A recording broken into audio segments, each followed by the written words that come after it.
Pisces, this is your May tarot horoscope. So let's get started.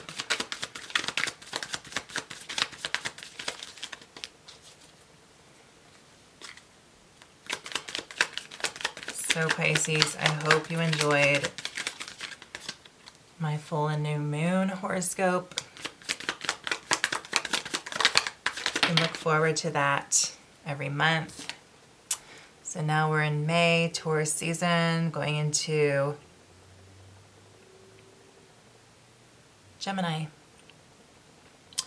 So we have the Seven of Swords here in reverse.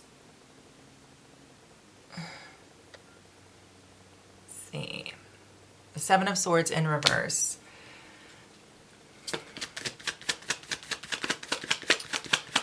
So let's get the rest of the cards, or let's get more of the cards so I can pick up a flow. Okay.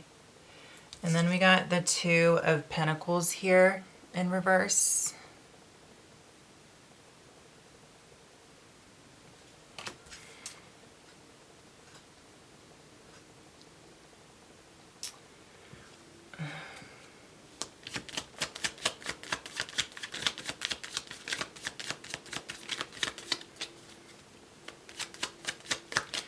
I feel like Pisces, you're just like kind of releasing a lot so far in the month of May. And it's just stuff that you don't even really want to carry anymore. I feel like old ideas for you, kind of balancing the books, overextending yourself in some areas. It's just not worth the pay is what I'm hearing. And some of the ideas, it's like, or some of the ideology, it's almost like you don't want to kind of stay too much on superficial ideas that just take up way too much space in the mind, that are just too heavy, that don't even need to be there. And then we have the Six of Pentacles here in reverse. So it's like you're kind of just over the imbalance. It's like, been there, done that. You could kind of exert yourself and you can, you know, work your fingers to the bones. And it's like, yes, you may be able to buy a few more things for your fishbowl and stuff, but it's like, you know, what's the point in that if you're not satisfied? If you feel like a lot of your time and energy spent is just going to kind of just be like, there's some sort of like thievery energy going on, I'm sensing. And this could be energy, it could be ideas, it could be creativity, it could be material, tangible things. I feel like for you, Pisces, you're getting this vibe of May where, okay, number one, you're done trying to maintain status quo. You're done with trying to work your ass off for, you know, an extra Scooby snack. And you're done with, you know, putting all of this stuff out here just so it can be just taken from you. You feel as if you bring so much more to the world in May here, and you're just kind of releasing a lot of stuff that's like no longer in your control here, where it's like, what's the point to even focus on that? It's like kind of just, I feel like for you, a lot of this month is keeping it simple, getting back to basics in a way where it's not just Taurus getting back to basics, it's like Scorpio getting back to basics, where you want to get back to the nitty-gritty, the true essence of what it means to get back to basics. And you don't want to like stay in this, you know, mind frame where getting back to basics is, let's just slow everything down No, you're like, let's speed everything up and get to the straight to the point here. And let's truly get back to some basics, which starts off with some common sense. And that's what is really bringing in this Four of Swords energy. And it's creating a lot of like mental peace, because you're understanding now. So, I mean, not only are you understanding circumstances, and you're understanding, like, kind of like the dynamics of all of these different kinds of like emotions and energies and these actions and these conversations and these communications. It's like you're understanding all of this, and you're intuitively sensing, you know, what's going to be just more important and what's going to work. You know, you're not like trying to stretch your intuition out to every inch, nook and cranny of this world and kind of just understand and put yourself out there like that. You're kind of just staying in the own framework of your own like true desires here, in order to lighten up the energy so you can breathe and kind of like filter and clear your own waters here, Pisces. Okay, and then the Ace of Pentacles pops up. So they will be this month presented to you a sense of a new foundation. And this new foundation can be something that is in, it could be a sense of,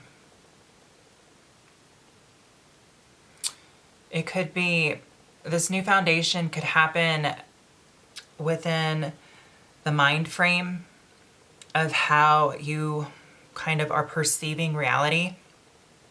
This new foundation can be presenting to you an opportunity for further development within your financial sector.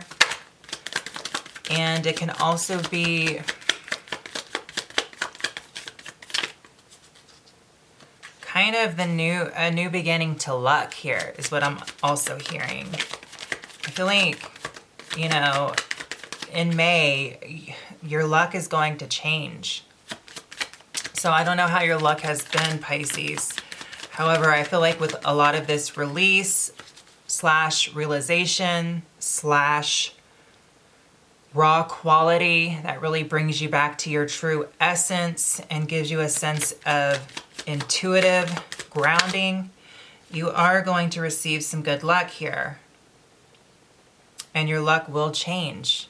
I feel like God is going to grant that to you. Creator is going to make it to where you're able to kind of harness that energy and kind of develop and start to, you know, manifest some of the things you want.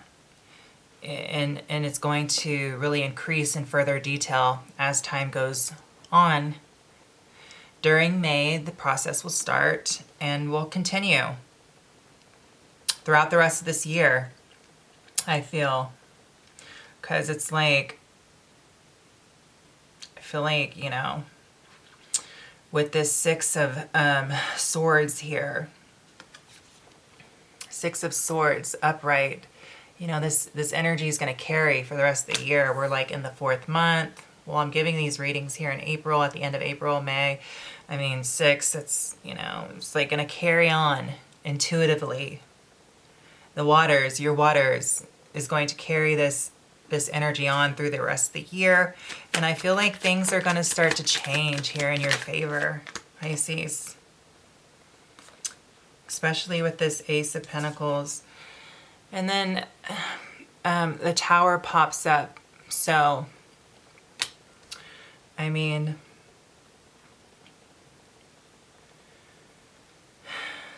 I feel like this is going to further release a lot of things that needed to be released. And I feel like this is kind of opening your subconscious up, and it's going to further kind of heal you from some of the stuff you went through. I feel like Pisces, whatever you have been going through, or what has, I feel like I'm getting the need to tell you, you have been going through quite a lot. Not just like recently or in the past couple of years or even the past year.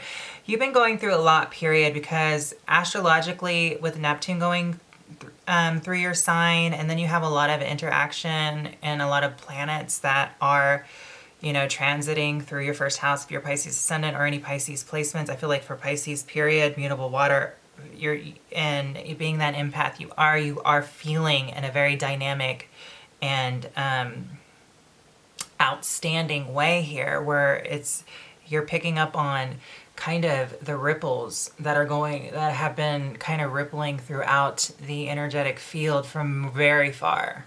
Okay, and you're like, what is this? What is that? You're feeling it.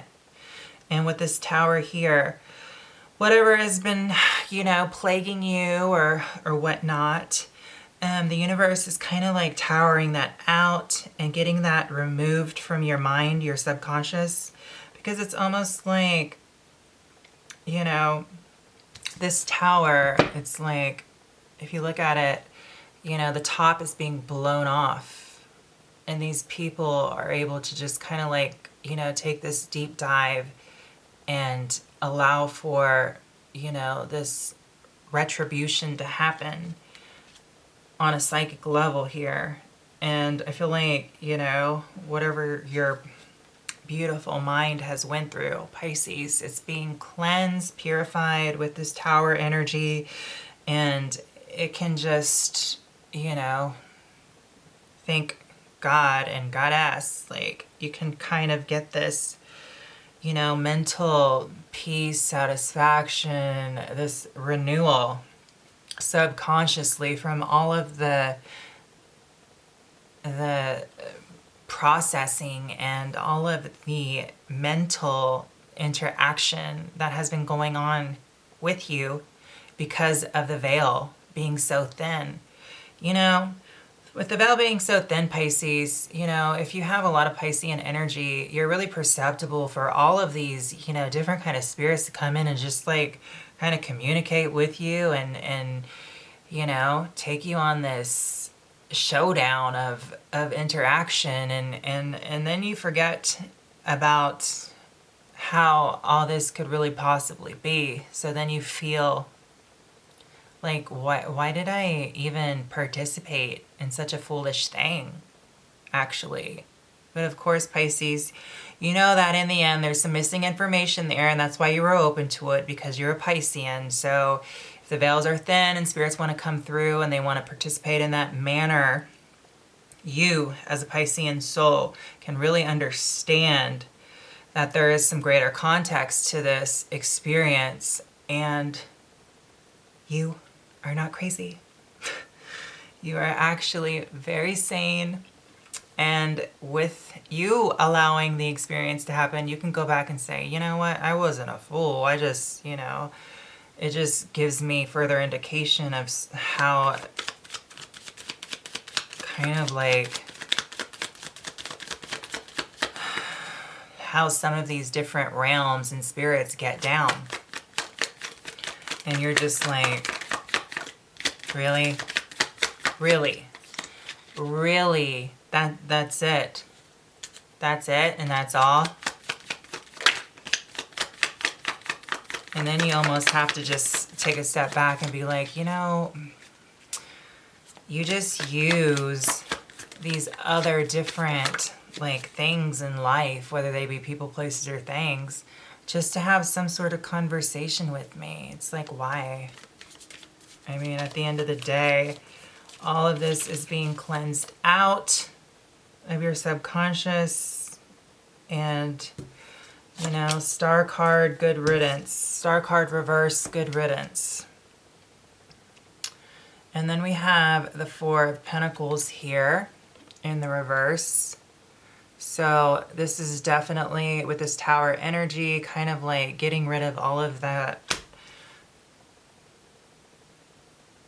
what would you call that? All of that foolery and all of that miscommunication, because some things don't really know their place and they try to make it to where they have one. It's like, just because there's a doorway open to some of these realms doesn't mean you should, or it's right to communicate with us, especially using other people, places, and things. And I think that's what sometimes a lot of the spirits, they don't understand, because they don't get your permission. They deceive. And for whatever reason, you know, this Tower energy is presenting to you kind of the truth behind it. So it's allowing for you to really understand the spiritual context of what's going on in this world, and how there is spiritual war that we don't see. And then we have the Fool in reverse. Definitely not just stepping out blindly here. And then we have the Emperor in reverse. So whether some people like it or not, you have to really just kind of call things for what they are, because they're either beneficial in your life or not. This isn't the Emperor's life. This isn't Spirit's life. This is your life, Pisces. And you can't help it that you're an empath at your level, a mutable water. Okay? And you can't help it if you have access to both worlds. Sometimes you're having I want to say you're having quite the time to just even be and exist in this 3D world without spirits pulling you back into that other realm, or trying to communicate with you through that other realm, and not quite have the intentions that are going to be more beneficial for you. It's like, it's just a bit much for you, Pisces, and I'm sure you can agree with that. I mean, once again, it's like you have boundaries to maintain in this world, and then you can't even expect to try to maintain boundaries or sustain any boundaries or develop any boundaries in this world, because you have to maintain and develop and sustain boundaries in the world you're from, that you have your other foot in. So it's like double the work for you, and you're already like representing the last sign. It's like, how much energy do you have to work with? It's like too much is expected from you, Pisces. And especially this day and age, dawning on a new age, moving out of the energy of Pisces. And then we have the Four of Cups here in reverse. So this is definitely seeing things for what they are. Seeing things that were so, represented in a way where it's like you were missing